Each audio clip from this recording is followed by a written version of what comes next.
ये शादीशुदा था, इसने बोला मैं डिवोर्स कर रहा हूँ तेरे लिए, अब मैं तेरे से ना, मेरे घर वालों ने मुझे बोल दिया है, मेरी बहन ने, कि जिससे अब तुझे प्यार है तो उससे शादी कर लियो। इसने बस उसको शादी की बात कर करके कि शादी कर लियो, उसको ऐसी वो बहाने में लगा रखा था। ये घर पर भी आया था हमारे उसको लेने के लिए, तो मैंने उसको वहाँ से निकाल के गेट बंद कर दिया, ज़बरदस्ती घुस गया था सबकी बेल बजा करके, तब मैंने उसको निकाल भी दिया था। मेरी बहन ने उसको घर दिलाया था, तो वो रोज मिलते रहते थे कि मैं ना गुजरात जा रहा हूँ किसी काम से, तो मेरे से मिल ले, इसके बाद पता नहीं अपन कब मिल पाए। उसका फ़ोन भी लेके जा रहा था, तो इसने ना वहाँ पे शोर मचा दिया एयरपोर्ट पे कि मैं अपना फ़ोन नहीं दूंगी।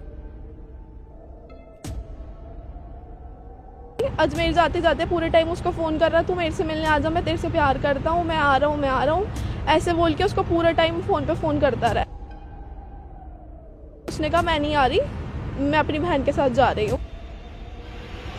इसने उसको अपनी बातों में बहला करके पानीपत बुला लिया, तो वो मना भी कर रही थी कि मैं नहीं आ रही। फिर इसने उसको बार बार फ़ोन पे फ़ोन करे जा रहा, आजा आजा आजा आजा आजा, तो उसने फिर ये उसके पास चली गई। मैं ना ऋषिकेश जा रही हूँ और मेरा ना झगड़ा हो गया इसके साथ, तो मैंने कहा किसके साथ जा रही है? कहती मैं ना ज़्यादा बातें नहीं कर सकती, मेरे फ़ोन में बैटरी नहीं है, मैं तेरे को वहाँ पहुँच के कॉल करती हूँ। इस लड़के ने मारा है, क्योंकि इस लड़के ने उसके पास बहुत बारी हाथ पैर उठाया भी है, और ये ना उसको बार बार गालियाँ वालियाँ देता रहता था। फिर गाली देने के बाद ना मतलब मेंटली टॉर्चर करता था, उसको बोलता था मैं तेरे से प्यार करता हूँ, थोड़ी देर बाद फिर रोने लग जाएगा एकदम से, फिर एकदम से हाँ इमोशनल मेंटल करेगा, फिर एकदम से गालियाँ देना शुरू कर देगा, उसको कुछ भी बोलना शुरू कर देगा। फिर वो फ़ोन काटेगी तो फिर उसको बोलेगा नहीं मैं तुझसे ही प्यार करता हूँ, तू मेरे से ऐसी हरकतें मत करवा। तेरे से गुमराही की रात के 3 बजे, तो मैं चाहती हूँ वो दोनों के दोनों लड़के आए और ये दोनों कूदे हैं। हाँ, और ये दोनों कूदे तो मैं मान ही नहीं सकती, और मेरी बहन इतनी स्ट्रांग है ना कि वो कभी ये कदम उठाएगी ही नहीं। पानीपत के होटल में लिव इन पार्टनर से मिलने आई दिल्ली की एक ब्लॉगर ने कहा सुनी के बाद नहर में छलांग लगा दी। उसका पार्टनर भी उसके साथ नहर में गिर गया, लेकिन वह तैरकर बाहर आ गया। पुलिस उसकी तलाश में जुटी है। बता दें कि दोनों में करीब 6 महीने से दोस्ती थी। महिला ब्लॉगर की उम्र 25 साल बताया जा रहा है। ब्लॉगर युवती की मां ने बताया कि किसी विवाद व झगड़े से तंग आकर बेटी होटल से निकलकर नहर में कूदने के लिए पैदल जा रही थी। होटल कर्मी बलवान ने उसे रोक लिया। इसी बीच संजीत आ गया। दोनों ने उसकी बेटी को कूदने से रोका, लेकिन इसी बीच युवती व उसका पार्टनर संजीत नहर में गिर गए। संजीत बाहर आ गया, लेकिन युवती का कोई सुराग नहीं लगा। नहर में कूदी दिल्ली की ब्लॉगर श्रुतिका वाही का शव देर रात सोनीपत के खुबरू झाल में मिला। वह 5 फरवरी को पानीपत के जाटल रोड स्थित आदित्य होटल में अपने लिव इन पार्टनर से मिलने आई थी, जिससे झगड़े के बाद वह नहर में कूद गई। युवक ने पुलिस को सफाई दी है कि वह उसे बचाने के लिए नहर में कूदा था, लेकिन बचा नहीं पाया। दोनों 7 महीने से लिव इन रिलेशनशिप में रह रहे थे। ब्लॉगर के परिजनों के मुताबिक दोनों दिसंबर में शादी करने वाले थे। युवक पहले से शादीशुदा है। वह श्रुतिका से कहता था कि वह अपनी पत्नी को तलाक दे देगा। श्रुतिका की मां की शिकायत पर पानीपत पुलिस ने आरोपी युवक के खिलाफ बीएनएस की धारा 108 के तहत मामला दर्ज कर लिया है।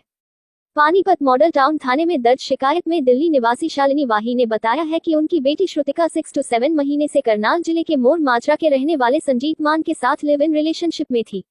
दोनों शादी करना चाहते थे। 5 फरवरी को श्रुतिका ये कहकर घर से निकली थी कि वह संजीत से मिलने जा रही है। उस रात करीब 11 बजे श्रुतिका ने मोबाइल पर अपने परिजनों से चैटिंग की। उसमें उसने लिखा कि संजीत के साथ 2 और लड़के हैं। उसकी संजीत से कहासुनी हो गई है। संजीत ने उसकी दी हुई अंगूठी बेच दी है। मां ने बताया कि 5 फरवरी को श्रुतिका ने जिस नंबर पर फोन कर खाना ऑर्डर किया था, उस पर फोन किया तो वह एक होटल से कनेक्ट हुआ। वहां एक व्यक्ति ने बताया कि आपकी बेटी नहर में कूद गई है। उसके बाद पुलिस से भी जानकारी ली गई। मां ने आरोप लगाया है कि संजीत मान बेटी श्रुतिका को मानसिक रूप से परेशान करता था। 13 जनवरी को दिल्ली में भी श्रुतिका के साथ हाथापाई हुई थी। संजीत से तंग आकर श्रुतिका नहर में कूदने निकल गई थी। होटल स्टाफ ने उसे रोका, तभी संजीत भी मौके पर आ गया। बाद में जब दोनों नहर में गिरे तो संजीत बाहर आ गया और श्रुतिका बाहर नहीं आ सकी। श्रुतिका की छोटी बहन भूमिका वाही ने बताया है कि करीब 20 दिन पहले इन दोनों का आपस में झगड़ा हुआ था। तब संजीत ने मेरी बहन को पीटा था। इसके बाद वह हमारे घर पर आया और श्रुतिका से कहने लगा कि मैं तुझसे बहुत प्यार करता हूँ। वह जबरदस्ती हमारे घर में घुसा था। मैंने उसे बाहर निकालकर दरवाजा बंद कर दिया था। कुछ दिन बाद इसने मेरी बहन को मैसेज कर उसे मना लिया और मिलने के लिए बुलाया। वह कह रहा था कि मैं गुजरात जा रहा हूँ, इसलिए आकर मिल ले। फिर पता नहीं कब दोबारा मुलाकात होगी। ये सुनकर मेरी बहन उससे मिलने चली गई। वहां संजीत ने उसकी अंगूठी छीन ली। वह श्रुतिका का फोन भी ले रहा था, लेकिन उसने नहीं दिया। इसके बाद वह कहने लगा कि यह अंगूठी मैं बेच दूंगा। मेरी बहन कह रही थी कि यह अंगूठी मेरी नानी की आखिरी निशानी है, इसे वापस दे दें, लेकिन संजीत उस अंगूठी को लेकर चला गया। इसके बाद इन दोनों की बातचीत बंद हो गई। भूमिका ने बताया कि श्रुतिका किसी काम से अजमेर जा रही थी। इसका पता संजीत को चला तो वह उसे मिलने के लिए बुलाने लगा। वह उसे लगातार फोन कर रहा था। मेरी बहन ने मना करा दिया, क्योंकि मैं भी उसके साथ जा रही थी। इस गुस्से में दोनों में गाली गलौज हुई और एक दूसरे को ब्लॉक कर दिया। हालांकि कुछ दिन बाद अनब्लॉक किया तो फिर से संजीत ने फोन कर दिया। इसने 5 फरवरी की सुबह फोन पर श्रुतिका को बताया था कि मैं पानीपत आ गया हूँ, तू मुझसे मिलने आ जा। पहले तो उसने काफी मना किया कि मैं नहीं आऊंगी, लेकिन संजीत ने अंत में उसे आने के लिए मना लिया। भूमिका का कहना है कि श्रुतिका दिल्ली से पानीपत आने के लिए करीब 6:30 बजे निकली थी। उसने केवल मुझे बताया था। पानीपत पहुंचने के बाद करीब 9 बजे उसने मुझे घर के किसी काम से फोन किया था। इसके बाद रात करीब 11 बजे मेरे पास उसका मैसेज आया। उसने बताया कि इसने मेरी अंगूठी बेच दी है।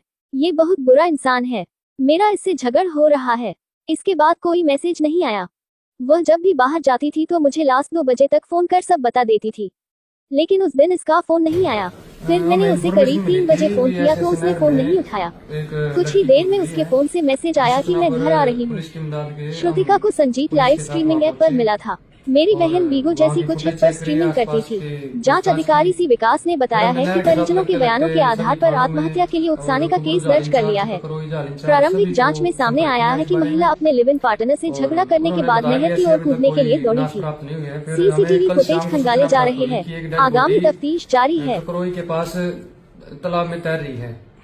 फिर हम परिजनों को भी सूचित किया, परिजनों को भी साथ लिए हुए थे तलाश के दौरान। फिर हम वहाँ पहुंचे, डेड बॉडी को लाए, परिवारजनों से शिनाख्त करवाई। फिर डेड बॉडी को हमने डेड हाउस पानीपत में रखवा दिया, जिसका हमने फिर पोस्टमार्टम करवाया आज, और डेड बॉडी को उनके वारसान को दे दिया है। पोस्टमार्टम रिपोर्ट आने पर जो भी होगी आगे कार्रवाई, कानूनी कार्रवाई अमल में लाई जाएगी। परिजन के द्वारा किन पे आरोप लगाए गए हैं? परिजन द्वारा नामजद एक आरोपी है, वह ने के भी लिखे हैं नाम। अभी जो जांच में जो भी आएगा उसके बारे में कार्रवाई। ये मौत वाले दिन क्या घटना हुई थी जो मौत का कारण है, या उससे पहले क्या कुछ हुआ था? जो फैमिली वाले, ये लड़की और एक लड़का, उन्होंने रूम बुक किया था यहाँ होटल में। उनके आपस में हुई है कुछ बात, क्या हुई है, कहा सुनी हुई है। जो कैमरे में आ रहा है उसके अनुसार तो लड़की खुद से नहर की तरफ चली है।